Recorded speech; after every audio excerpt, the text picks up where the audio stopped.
joining me today. Today I will be informing you about cholera. I will be informing you about how it's contracted, how it is diagnosed, how it's treated, some of the symptoms of cholera, and most of all, how to prevent it. We didn't have as many to show up today as I expected, but I want to thank those that were able to be here. Moving right along.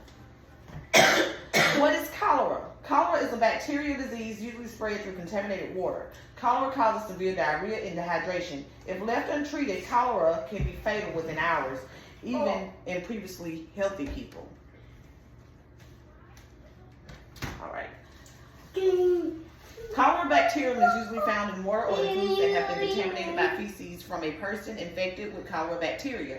Cholera is most likely to take place and spread in places with inadequate water treatment, poor sanitation, and inadequate hygiene. Cholera bacteria can also live in surroundings in brackish rivers and coastal waters. Okay. People who are more likely to be exposed to cholera include healthcare personnel treating cholera patients, cholera response workers, and travelers in areas of active transmission who cannot or do not always follow safe food and water precautions and personal hygiene measures. And you can find more information about this on the CDC website. Okay. All right, let's see here.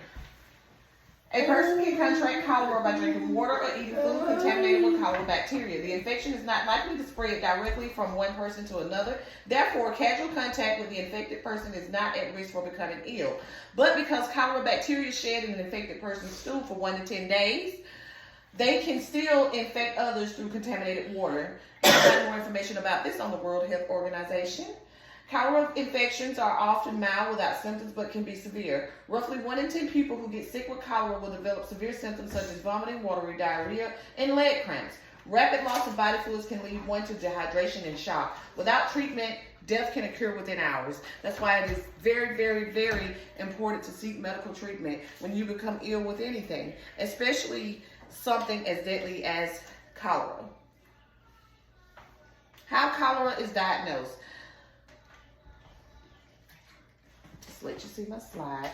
To test for cholera, doctors must use a stool sample or a rectal swab and send it to the laboratory. This test is called the Guad test. This test is also used a lot in the medical field to detect different diseases. What are symptoms of cholera? A cholera-infected person can be mild with no symptoms, but about 10% of infected persons develop severe symptoms 12 hours to 5 days after ingesting the bacteria. This is why it's very, very, very important to seek medical attention and to be informed about cholera. These symptoms can include diarrhea or extremely watery poop, intense thirst, lower amounts of urine, muscle cramps, restlessness, or irritability, vomiting, and weakness. If you develop any cholera symptoms, immediately contact the healthcare provider. Mild symptoms can go away on their own or in a few days, but dehydration can become deadly very quickly. Early treatment can save your life. This information can be found on the clevelandclinic.org website.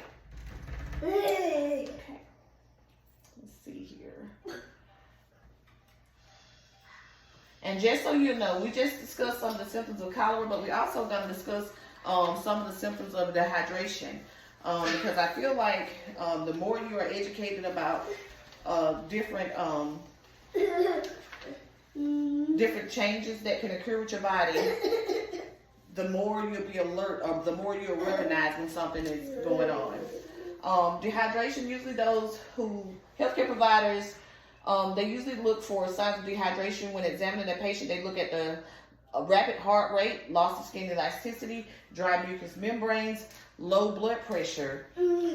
It usually takes 2 to 3 days for symptoms to appear after a person ingests cholera bacteria, but the time can range from 5 hours to 5 days. People with severe cholera can lead to severe dehydration, which can lead to kidney failure. It is very, very important to seek medical attention if you become ill with anything, because you just never know. Treatment for cholera.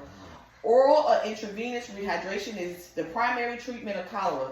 In conjunction with rehydration treatment with antibiotics recommended for patients who have severe cases of cholera. Antibiotic treatment reduces the fluid requirement and the duration of the illness and is indicated for severe cases of cholera. In some cases, they do use zinc to treat kids, and it has been shown to really improve cholera symptoms in children.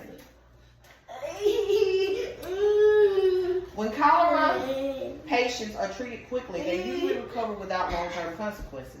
Cholera patients do not typically become carriers of the cholera bacteria after they recover, but they can get sick if they are exposed again. So your body does not become immune to cholera. It does not build immunities to cholera. Sorry.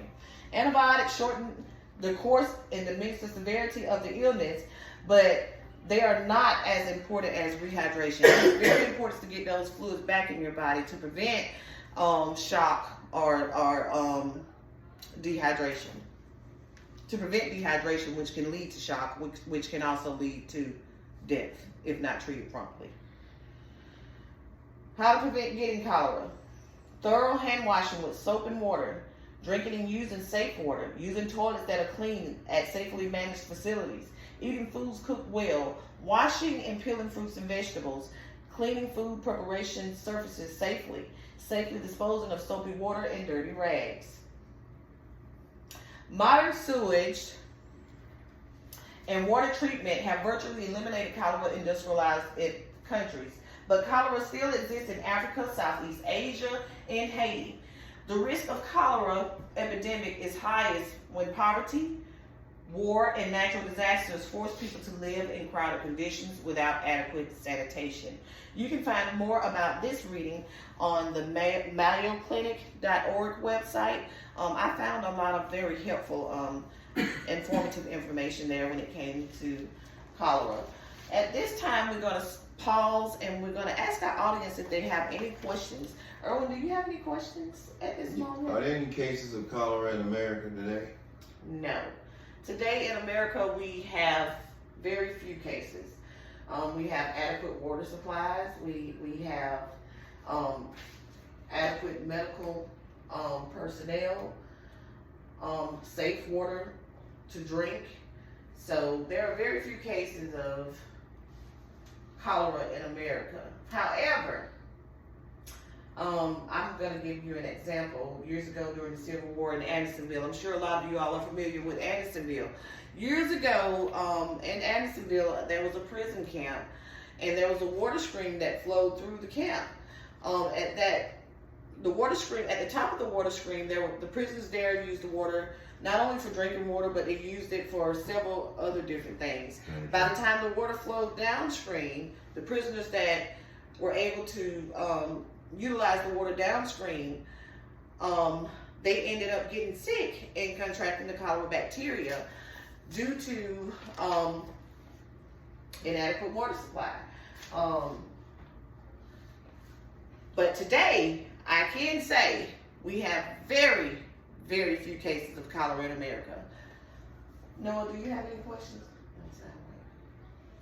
Do we have any cases of cholera in Africa?